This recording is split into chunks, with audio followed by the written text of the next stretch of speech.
Welcome to Tejas channel. ఈరోజు మన recipe ఏంటంటే సొరకాయ హల్వా.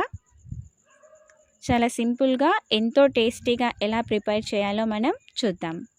ముందుగా సొరకాయ పై పొట్టును తీసేసి సొరకాయ లోపల ఉన్న విత్తనాలతో ఉన్న గుజ్జు ఉంటుంది కదా, అది కూడా తీసి కంప్లీట్గా గ్రీన్ కలర్ పార్ట్ని మాత్రమే మనం ఈ విధంగా తురుముకోవాలండి.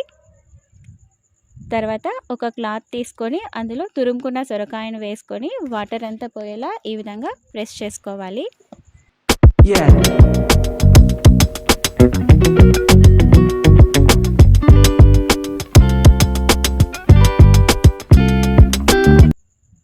ఇక స్టవ్ ఆన్ చేసి ఒక కడాయి ఉంచి అందులో 1 టేబుల్ స్పూన్ నెయ్యి లేదా ఆయిల్ అయినా వేసుకోవచ్చండి.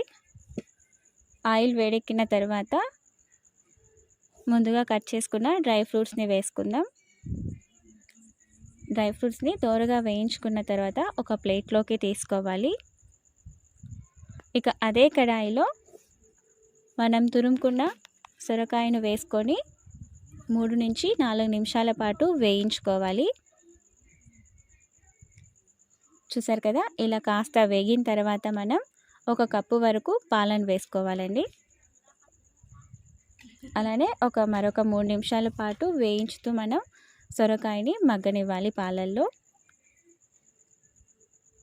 ఈ విధంగా కాస్త దగ్గర అయిన తర్వాత 3/4 కప్ వరకు మనం షుగర్ వేసుకోవాలి. చూసారు కదా, షుగర్ వేసిన తర్వాత మనకి షుగర్ సిరప్ వస్తూ ఉంది. సో ఇప్పుడు ఈ చక్కెర పాకం మొత్తం కరిగిపోయి సొరకాయ హల్వా అంతా దగ్గర అయ్యేంత వరకు మనం కలుపుతూ ఉండాలి. కావాలంటే మనం ఇక్కడ కాస్త నెయ్యిని కూడా వేసుకోవచ్చండి. చూసారు కదా, చక్కగా దగ్గర అయింది, కలర్ కూడా పర్ఫెక్ట్గా వచ్చింది. ఇక మనం ముందుగా వేయించుకున్న డ్రై ఫ్రూట్స్ని వేసుకొని మరొక 2 నిమిషాల పాటు వేయించుకుందాం. ఇంతేనండి, చాలా సింపుల్గా ఎంతో టేస్టీగా మన ఇంట్లోనే సొరకాయ హల్వాని ప్రిపేర్ చేసుకున్నాం కదా. తప్పకుండా మీరు కూడా ట్రై చేసి ఎలా వచ్చిందో కామెంట్ రూపంలో తెలపండి.